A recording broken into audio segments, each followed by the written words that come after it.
Hello students, हम अपने topic को आगे बढ़ाते हुए भारतीय राष्ट्रीय आंदोलन के कारणों को डिस्कस करते हैं, जिसमें हमने जाति विभेद की नीति, यातायात के संचार के साधनों का विकास और विदेशी आंदोलनों का जो प्रभाव पड़ा था भारतीयों पर, उसको डिस्कस कर लिया है। नेक्स्ट जो महत्वपूर्ण पॉइंट है, महत्वपूर्ण तो सारे ही हैं, लेकिन नेक्स्ट जो पॉइंट है जिसने जो एक बहुत बड़ा कारण बना भारतीय राष्ट्रीय आंदोलन का, वो है लॉर्ड लिटन का दमनात्मक नीति, या लॉर्ड लिटन की जो गलत नीतियां थी, दमनकारी जो कानून थे, दमनकारी जो नीतियां थी, उन्होंने भी राष्ट्रीय आंदोलन के में बहुत बड़ा योगदान दिया। भारतीयों में असंतोष को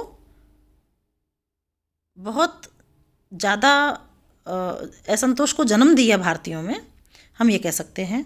देखिए, राजनीतिक प्रगति के विकास में कभी कभी क्या होता है कि राजनीतिक प्रगति के विकास में बुरे और क्रूर शासक एक गुप्त वरदान के रूप में आते हैं। उनके कारण समाज में ऐसी जागृति उत्पन्न हो जाती है जैसे वर्षों के प्रचार और आंदोलन से भी उत्पन्न नहीं होती। अर्थात क्रूर शासक, अत्याचारी शासक हमारे लिए या किसी भी शोषित प्रजा के लिए अभिशाप के साथ साथ वरदान भी साबित हो जाते हैं, क्योंकि कहीं ना कहीं जिसके परिणाम स्वरूप, इनकी नीतियों के परिणाम स्वरूप, इनके कारणों के परिणाम स्वरूप जो जनता में बिखराव और असमानता होती है, वो कहीं ना कहीं एकता को जन्म देती है, या शोषणकारी जो लोग हैं, शोषित जो लोग हैं, उनको एक बनाने के लिए इस तरह की जो कानून या इस तरह के जो घटनाक्रम हैं, वो शोषित वर्ग को एक कर देते हैं, उनमें एकता कायम कर देते हैं। और लॉर्ड लिटन ने अपने शासनकाल में ऐसे बहुत से कार्य किए जिन्होंने भारतीय राष्ट्रीयता को प्रोत्साहित किया। देखिए, पहली बात तो क्या हुई थी कि भारतीय नागरिक सेवा की आयु 21 से घटाकर 19 वर्ष करने का कार्य इन्हीं के शासनकाल में हुआ था, 1876 में। अर्थात 1876 में पहला परिवर्तन इसने क्या किया कि नागरिक सेवा ICS की आयु 21 वर्ष से घटाकर 19 वर्ष कर दी गई। जिसके बाद लॉर्ड लिटन ने 1 जनवरी 77 को दूसरा महत्वपूर्ण कार्य क्या किया कि 1 जनवरी 1877 को विक्टोरिया को भारत की महारानी घोषित करने के लिए दिल्ली में एक विशाल दरबार आयोजन किया गया था। यह शान शौकतपूर्ण दरबार उस समय किया गया था जब दक्षिण भारत में बहुत अकाल पड़ा था, है ना। कहाँ तो एक तरफ अकाल पड़ा हुआ है, देश के लोग भूखों मर रहे हैं, देश की प्रजा भूखी मर रही है, और दूसरी तरफ अंग्रेज कितना पैसा उस दरबार पर अपनी महारानी के स्वागत के लिए या अपनी महारानी के घोषित होने पर एक दरबार के आयोजन पर खर्च करते हैं। तो भारतीय समाचार पत्रों ने इसके विरुद्ध आवाज़ उठाई और भारतियों में एक असंतोष को जन्म दिया। हालांकि इसके लिए यहाँ तक कहा गया था समाचार पत्रों में कि जब रोम, ये जो कहावत है कि जब रोम जल रहा था तो नीरो बांसुरी बजा रहा था।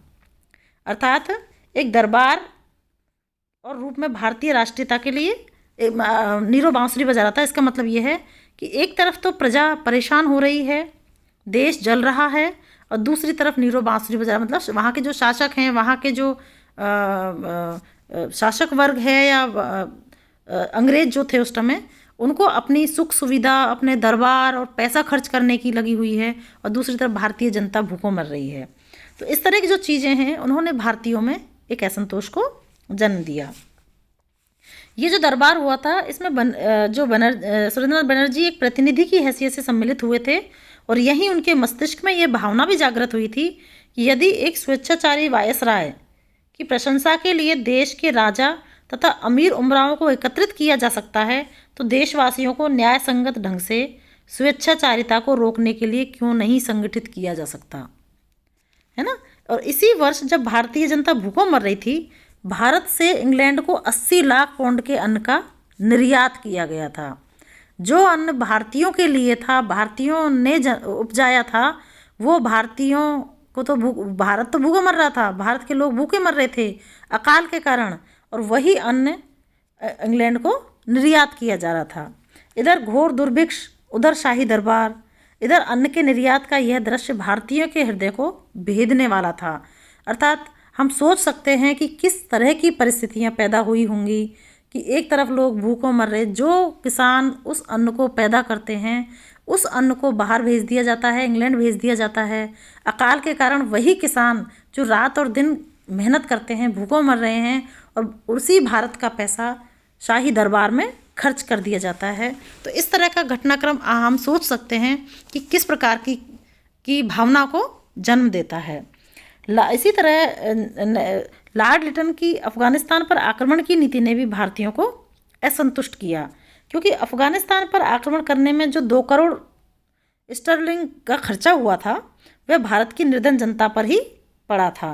1878 में भारतीय सेना को साइप्रस भेजने का कार्य भी भारतीय जनता ने विरोध किया था, लेकिन 1878 में लिटन शासन द्वारा वर्नाक्यूलर प्रेस एक्ट पारित कर दिया गया, जिससे भारतीय भाषाओं के समाचार पत्रों पर कठोर नियंत्रण स्थापित हो गया, और भारत के शिक्षित वर्ग ने इसे गैंगिंग एक्ट का नाम दिया। देखो कितने कारण हो गए कि इधर तो महारानी अकाल, दूसरी तरफ महारानी के लिए जो दरबार किया गया था वो, तीसरा कारण हो जाता है कि जो अनाज था वो इंग्लैंड भेज दिया जाता है और भारत की जनता भूखों मर रही है। इसी तरह अफ़गानिस्तान पर आक्रमण की नीति है ना, अफ़गानिस्तान पर गलत तरीके से आक्रमण करना, और जो अफ़गानिस्तान का जो युद्ध का जो खर्चा था वो भारतीयों पर पड़ना। वर्नाक्यूलर प्रेस एक्ट, जैसे भारतीय भाषाओं के समाचार पत्रों पर नियंत्रण लगा दिया ताकि भारत में एकता स्थापित ना हो सके, क्रांति की अलख ना जग सके, है ना, लोगों में जागरूकता पैदा ना हो सके। तो इतने सारे जो कार्य थे उन्होंने प्रत्येक वर्ग, चाहे किसान हो, चाहे मजदूर हो, चाहे शिक्षित हो, है ना, सभी के मन में आक्रोश को जन्म दिया। इसी प्रकार लॉर्ड लिटन का एक और कार्य जो था वो है भारतीय शस्त्र अधिनियम।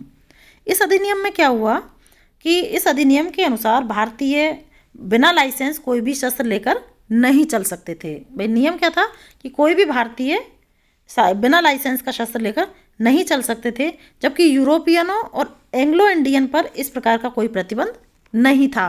मतलब इस क्षेत्र में भी भेदभाव कि भारतीयों पर तो प्रतिबंध था और अंग्रेजों पर शस्त्र रखने का प्रतिबंध नहीं था। तो स्वाभाविक है कि भारतीय जनता ने इस कानून का विरोध किया। ये तो अपमान है कि हमारे देश में हम बिना लाइसेंस के शस्त्र नहीं रख सकते और दूसरे देश के जो निवासी, दूसरे देशवासी हैं, अंग्रेज, हमारा जो शोषणकारी शासक हैं, वो शस्त्र रख सकते हैं। तो ये जो नीति, ये जो कानून था, इसका भी विरोध हुआ। साथ ही लॉर्ड लिटन की आर्थिक नीति भी असंतोष उत्पन्न करने वाली थी। उसने अपनी परिषद के अधिकांश सदस्यों की राय के विरुद्ध लंकाशायर के उद्योगपतियों के हितों की रक्षा के लिए विदेशी सूती कपड़े पर से आयात कर हटा दिया, है ना, जिससे भारत के सूती वस्त्र उद्योग को बहुत हानि हुई थी। इससे भारत सरकार की आय का एक बहुत बड़ा साधन भी समाप्त हो गया। और इसी प्रकार लॉर्ड लिटन के उपयुक्त कार्य देखकर तो ऐसा प्रतीत होता है कि उनकी नियुक्ति ही अप्रिय और गंदे कार्य करने के लिए हुई थी। भाई कितने सारे नियम, कानून, अधिनियम पारित किए जिससे भारतीय पूरी तरह से प्रतिबंधित हो जाएं, शोषित हों और पीड़ित हों, जिनके शरीर देखिए। इसी संदर्भ में भारतीय जनता में जो असंतोष था वो और उग्र होता चला गया। और सर विलियम ब्लंट ने कहा है इस संदर्भ में कि लॉर्ड लिटन के शासनकाल के अंत में स्थिति विद्रोह की सीमा तक पहुंच गई थी। तो लॉर्ड लिटन ने का जो शासनकाल था, देखिए, वो 1876 से 80 तक था, है ना, 80 तक। मतलब केवल 4 साल में उसने इतने सारे कानून, इतने सारे शोषणकारी कानून कहें या नियम कहें या कार्य कहें, है ना, कितने सारे इस तरह के कार्य किए, इस तरह के अधिनियम पारित किए जिससे भारतीय जनता पूरी तरह से असंतुष्ट हुई, उसका शोषण हुआ और राष्ट्रीय एकता स्थापित हुई कहीं ना कहीं, और राष्ट्रीय आंदोलन में जिसने महत्वपूर्ण भूमिका निभाई। लॉर्ड लिटन की इस दमनात्मककारी नीति के साथ ही एक और पॉइंट हमारे लिए महत्वपूर्ण है, वो है एल्बर्ट विल विधेयक, जिसने राष्ट्रीय आंदोलन में महत्वपूर्ण भूमिका निभाई थी। देखिए, अब तक जातीय भेद की नीति के कारण भारतीय जज इसमें क्या हुआ था, इल्बर्ट विल विधेयक क्या था कि जाति भेद की जो नीति थी अंग्रेज़ों की, उसके कारण भारतीय जज अंग्रेज़ों के मुकदमे नहीं सुन सकते थे, जबकि अंग्रेज जज भारतीयों के मुकदमे सुनते थे। तो लॉर्ड लिटन के बाद लॉर्ड रिपन के शासनकाल में 1883 में 1883 में तत्कालीय विधि सदस्य मिस्टर इल्बर्ट ने व्यवस्थापिका परिषद में एक विधेयक रखा, जिसमें भारतीय जजों को अंग्रेज़ों के विरुद्ध मुकदमे सुनने का अधिकार देने का प्रस्ताव था।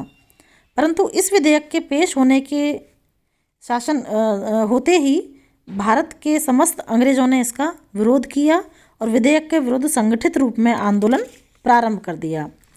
यह झगड़ा कई महीनों तक चलता रहा और अंत में एक समझौता हुआ, जिसके आधार पर भारतीय जजों को अंग्रेज़ों के मुकदमे सुनने का अधिकार तो दिया गया, परंतु एक शर्त लगा दी कि भारतीय जज उस मुकदमे की सुनवाई ऐसी जूरी की सहायता से कर सकते हैं जिसके कम से कम आधे सदस्य अंग्रेज हों। तो इल्बर्ट विल विधेयक संबंधी विवाद ने भारतीयों को दो बातें सिखाई। क्या कि एक तो यह है कि बिना संगठित रूप से आंदोलन किए उनकी मांगें पूरी नहीं हो सकती, और दूसरी ये कि इस प्रकार का आंदोलन कैसे किया जा सकता है।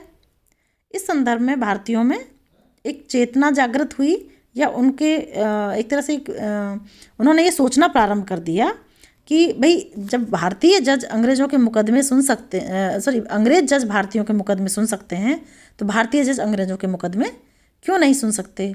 जाति भेद की नीति क्या कम थी कि अब यहाँ पे एजुकेशन में, इवन कानून में, विधि प्रक्रिया में भी भेदभाव प्रारंभ हो गया था। इसी संबंध में सर हेनरी कॉटन ने लिखा है कि इस विधेयक और इसके विरोध में किए गए आंदोलन ने भारतीय राष्ट्रीयता पर जो प्रभाव डाला, वह प्रभाव विधेयक के मूल रूप में पारित होने पर कभी नहीं हो सकता था।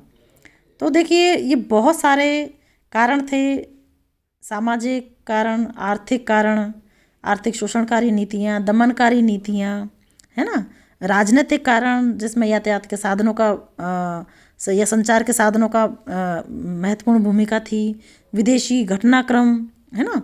तो ये बहुत सारे ऐसे कारण थे जिसने भारतीय जनता में असंतोष को जन्म दिया, राष्ट्रीय एकता को जन्म दिया, राष्ट्रवाद को जन्म दिया, और ये सारे तत्व मिलकर, ये सारी चीज़ मिलकर कहीं ना कहीं राष्ट्रीय आंदोलन की ओर अग्रसर होती हैं और भारतीय अपनी आज़ादी के लिए लड़ना प्रारंभ करते हैं या लड़ाई के लिए तैयार होते हैं। तो उपयुक्त तत्वों के परिणाम स्वरूप भारत के लोगों में एक चेतना का विकास होता है, जिसकी दयनीय स्थिति के लिए ब्रिटिश शासन ही उत्तरदायी था, और इस चेतना ने ही भारतीय राष्ट्रीय कांग्रेस को जन्म दिया था। इन सब के बाद 1885 में क्या होता है कि कांग्रेस की स्थापना होती है, जो राजनीतिक चेतना का एक संगठित रूप जिसको हम कह सकते हैं, वो वहाँ से शुरू होता है कांग्रेस की स्थापना से, कि एक मंच जो कहें हम, कि भारतीयों को एक मंच मिल जाता है अंग्रेज़ों तक अपनी बात रखने का। और यहीं फिर आगे से जो राष्ट्रीय आंदोलन है वो अपना नया रूप ले लेता है, जिसको हम आगे डिस्कस करेंगे। आज के लिए धन्यवाद।